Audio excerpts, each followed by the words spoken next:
Hello everyone, astro with M Singh में मैं M Singh आप सभी का बहुत बहुत स्वागत करती हूँ। हमेशा की तरह मैं आ गई हूँ आपके पार्टनर्स की डीपेस्ट फीलिंग्स और उनकी डिज़ायर्स क्या हैं अभी इस वक्त आपको लेकर, उनकी फीलिंग्स क्या हैं आपको लेकर और इमीडिएटली किस तरीके का एक्शन आपको नज़र आ सकता है आपके पर्सन की तरफ से, ये आज हम इस रीडिंग में देखने की कोशिश करेंगे। ये रीडिंग डेली नाइट में आती है गाइस। अगर आप मेरे चैनल पे नए सब्सक्राइबर हैं तो मॉर्निंग एंड नाइट दोनों टाइम आपके लिए लव रीडिंग्स आती हैं और बीच बीच में आपके लिए एस्ट्रोलॉजी वीडियोस भी इस चैनल पे अपलोड होते हैं।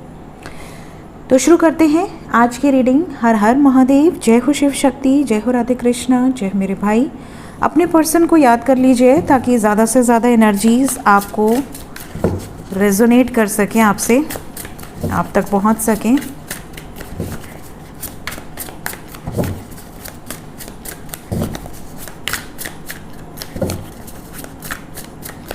प्लीज़ गाइड करें एंजल्स मेरे व्यूवर्स, जिस भी व्यक्ति को सोचकर ये रीडिंग देख रहे हैं या आने वाले समय में देखेंगे, प्लीज़ गाइड करें उनके पर्सन के सबकॉन्शियस माइंड में डीपेस्ट फीलिंग्स क्या हैं।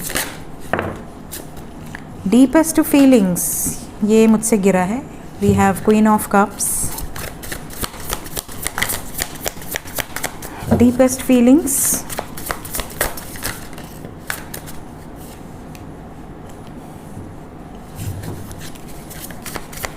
अभी इस वक्त सबकॉन्शियस की एनर्जी आपको लेकर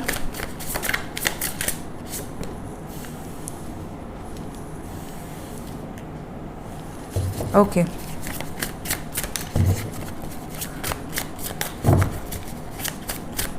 क्या कोई मैसेज है अभी इस वक्त जो आप तक पहुंचाना चाहते हैं इस रीडिंग के माध्यम से आपके पर्सन? ओके,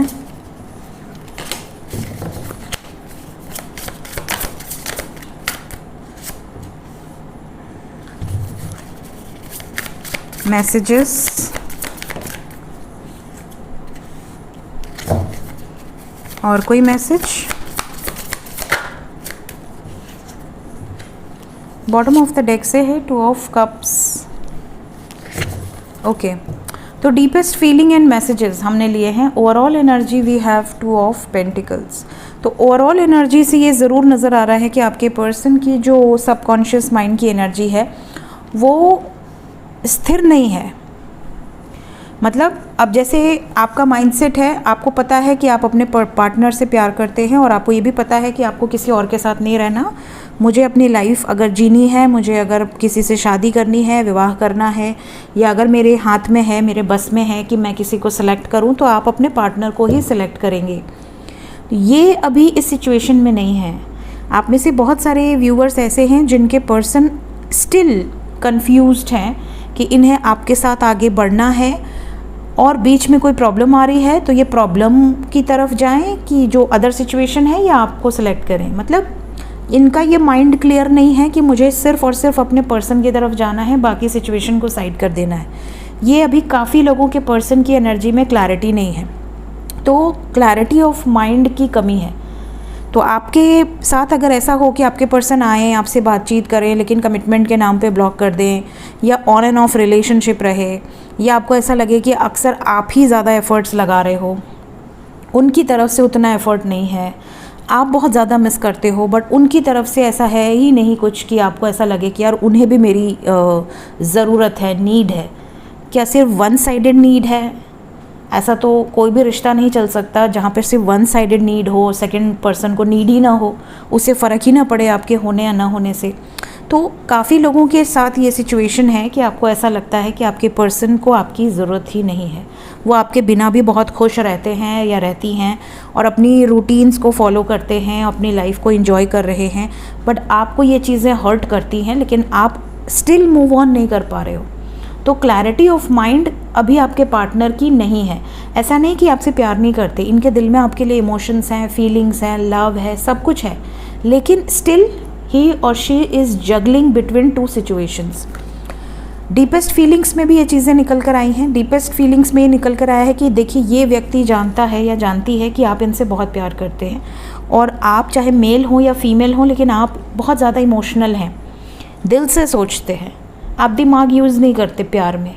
आप दिल से सोचने वाले हैं, सिंपल बंदे या बंदी हैं, और बहुत शिद्दत से आप अगर किसी को अपनी ज़िंदगी में ले आना चाहते हैं तो बहुत अपना जी जान लगा दें। इस बात को ये अप्रिशिएट करते हैं। लेकिन इनके माइंड में क्योंकि ये जगल कर रहे हैं, इनको ये पता है कि अभी भी चीज़ें क्लियर नहीं हैं, अभी भी शायद मैं कमिटमेंट देने की हालत में नहीं हूँ। और क्योंकि मैं कमिटमेंट देने की हालत में नहीं हूँ, इसलिए कई बार ये टेंशन में या एंग्जाइटी या स्ट्रेस के कारण ये आपसे झगड़ा कर लेते हैं। और जब आपसे झगड़ा कर लेते हैं, जब आपसे नाराज़गी हो जाती है, जब ये दूर हो जाते हैं, तो इन्हें एक सेकंड को ऐसा लगता है कि चलो छुटकारा मिला, अब मुझे कोई डर नहीं है, मुझे कमिटमेंट का कोई प्रेशर नहीं है, हमने झगड़ा कर लिया, ब्रेकअप कर लिया, बात ख़त्म हो गई। लेकिन स्टिल इनके सबकॉन्शियस में आप ही घूमते रहते हो, और इस चीज़ से इनको ऐसा लगता है कि आखिर ये कैसा रिश्ता है कि मैं इतनी बुरी तरीके से किसी से लड़ रहा हूँ या लड़ रही हूँ, या मैंने किसी को बहुत बुरा भला कह दिया, उसके बावजूद ये व्यक्ति मेरे सबकॉन्शियस से नहीं निकल रहा या नहीं निकल रही। टेलीपैथिकली भी ये आपसे कनेक्टेड रहते हैं, इनकी एनर्जी आप और आपकी एनर्जी ये पिक करते हैं। ये सिचुएशन यहाँ पर सबकॉन्शियस लेवल पे नज़र आ रही है। ये भी नज़र आ रहा है कि आपके पर्सन की स्थिति बहुत अच्छी नहीं है। ये बहुत फ्रीडम चाहते हैं, लेकिन इनको बिल्कुल भी फ्रीडम नहीं है। मतलब ये दिखाते ऐसा हैं कि ये बहुत फ्री विल के मालिक हैं, या चाहे मेल हो या फीमेल हो, इनको लाइफ में कोई रोका टोकी नहीं है, ये अपनी मर्ज़ी के मालिक हैं, एटीट्यूड बहुत चेपेंगे। लेकिन जब आप कहोगे कि अच्छा इतना ही तुम अपने मर्ज़ी के हो तो मेरे से शादी क्यों नहीं कर लेते, अगर मुझसे प्यार है तो क्या तुम्हारे लिए सब मेरे पे आते ही सारे दम खम ख़त्म हो जाते हैं। तो ये जो सिचुएशन है ये इनके सबकॉन्शियस में चल रही है कि मैं क्यों इतना ट्रैप्ड फील करता हूँ जब एक्शन की बात आती है। तो ये सब कुछ ना इनके सबकॉन्शियस में घूम रहा है। फिर मैंने पूछा कि अगर इतना सब कुछ है इनके माइंड में तो ये कुछ कहना चाहते हैं आपसे। The answer come here is yes. 6 of cups की एनर्जी है। ये देखिए अपने ड्रीम वर्ल्ड में बहुत खुश हैं। अगर आपके साथ कहा जाए तो ये सपने में ज़्यादा खुश रहते हैं, अपनी इमेजिनरी दुनिया में बड़े खुश रहते हैं। इनको ड्रीम्स देखना, इमेजिन करना कि आप इनके साथ हैं, आप दोनों का एक बहुत स्ट्रॉन्ग बॉन्ड है, आप दोनों का बॉन्ड कभी नहीं टूटेगा, ये सारी चीज़ें इनके मैसेजेस में नज़र आ रही हैं। लेकिन जब बात करते हैं कमिटमेंट की तो या तो ये वेटिंग पीरियड मांगेंगे आपसे कि अभी थोड़ा समय लगेगा, अभी कमिटमेंट के बारे में मत पूछो, और या तो फिर ये दूरी बनाने लगेंगे।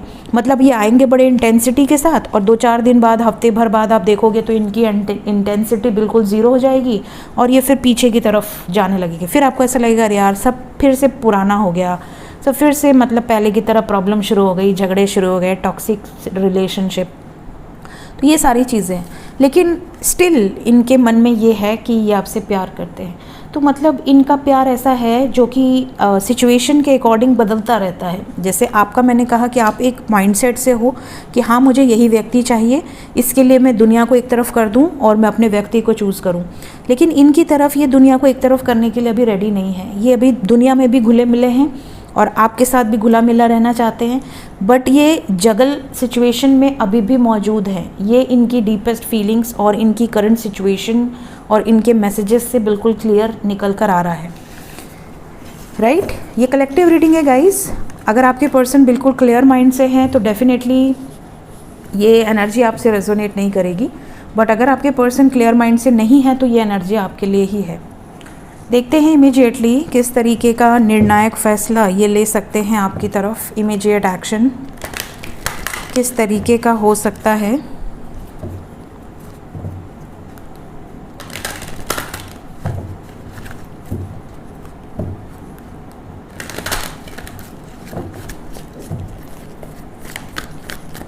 क्या एक्शन होगा मेरे व्यूवर्स की तरफ।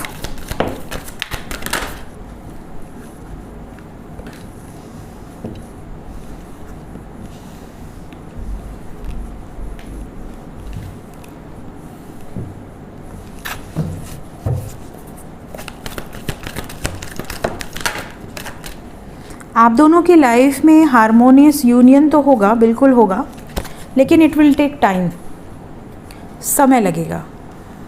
बातचीत थोड़ी बहुत हो सकती है, मैसेजेस आ सकते हैं, ऑन एंड ऑफ सिचुएशन हो सकती है, बट जो आप कहते हैं ना परमानेंट यूनियन, शादी, विवाह, कमिटमेंट, स्टेबिलिटी, अगर आप शादीशुदा हैं तो आपका पार्टनर परमानेंटली आपकी तरफ कब आ जाएगा, अगर कोई कोर्ट कचहरी का मैटर चल रहा है तो कब आप दोनों के बीच में जो ज़िंदगी है वो खुशहाल हो जाएगी। तो यहाँ पर होप है, लेकिन इट विल टेक टाइम, क्योंकि वेटिंग के साथ आया है। अभी देखिए इमीडिएट एक्शन में कुछ इस तरह की चीज़ें होंगी, जैसे कि आपके पर्सन आपको ये ज़रूर जताएंगे या जताएंगे कि आपकी केयर करते हैं, आपको स्पाई भी करेंगे, लेकिन इमोशनली ये बहुत डिस्कम्फर्ट वाली सिचुएशन में नज़र आ रहे हैं। हारा हुआ फील करना, बिना बात के पॉइंटलेस झगड़े करना, छोटी छोटी बातों पर बैकआउट करने वाली एनर्जी में रहना, रन करने वाली एनर्जी में रहना। सैक्रल चक्रा काफ़ी लोगों के पार्टनर का ब्लॉकेज है, जिसके कारण खुशियाँ आएंगी बट बहुत कम समय के लिए, फिर थोड़े टाइम के बाद फिर से वही दुख दर्द वाली सिचुएशन शुरू हो जाएगी, फिर थोड़े टाइम के बाद सिचुएशन नॉर्मल होगी, खुशियाँ आएंगी, फिर थोड़ी, ये जो रोलर कोस्टर वाली एनर्जी है ये अभी कैरी ऑन रहेगी, because we have got 55, that is the number of change. ठीक है, देन यहाँ पर जो एनर्जी है वो 786 की है, मतलब सिचुएशन नॉर्मल होगी। डेस्टिनी में अगर आपके ये पर्सन है तो सडनली चीज़ें मिरेकलस वे में आपके लाइफ में चेंज होंगी, सेलिब्रेशन भी आएगा, आपकी केयर करते हैं, आपके लिए प्रोटेक्टिव हैं, ये भी सब सिचुएशन आपके सामने आएगी। लेकिन अभी ब्लॉकेज है, अभी आपको सब्र रखना पड़ेगा। फ़िलहाल अगर आप कांटेक्ट में हैं तो चीज़ें ठीक रहेंगी, थोड़े बहुत झगड़े उगड़े हो सकते हैं।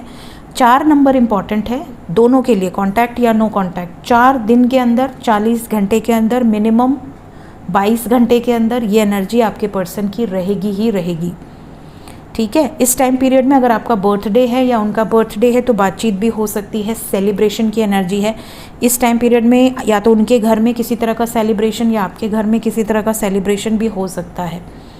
तो इमीडिएट एक्शन में मुलाकात या बातचीत होगी, ऐसा नहीं कि नहीं होगी, लेकिन झगड़े के चांसेस बहुत ज़्यादा हैं। तो अगर आपके पर्सन कांटेक्ट में हैं तो ये चीज़ें आपको थोड़ा सा सतर्क रहने की ज़रूरत है, और अगर नो कांटेक्ट से कांटेक्ट में आते हैं तो बहुत ज़्यादा एक्साइटेड मत होइएगा, बिकॉज एनर्जी बहुत कम समय के लिए पॉजिटिव रहेगी, फिर से नेगेटिव सिचुएशंस आ सकती हैं। एंजल्स क्या बताना चाहते हैं अभी इस वक्त मेरे व्यूवर्स के लिए, गाइडेड मैसेज क्या है? यूनियन होगा, बिल्कुल होगा, तो घबराना नहीं है, यूनियन में प्रॉब्लम नहीं है, लेकिन हैवी एनर्जी के साथ यहाँ पर चीज़ें हैं, स्पेशली फुल मून या न्यू मून के टाइम पे। अब जैसे ग्रहण आ रहा है तो फुल मून या न्यू मून के टाइम पे आपको थोड़ा ज़्यादा अवेयर रहना है, आपकी एनर्जीज़ के लिए भी और आपके पर्सन की एनर्जीज़ के लिए भी।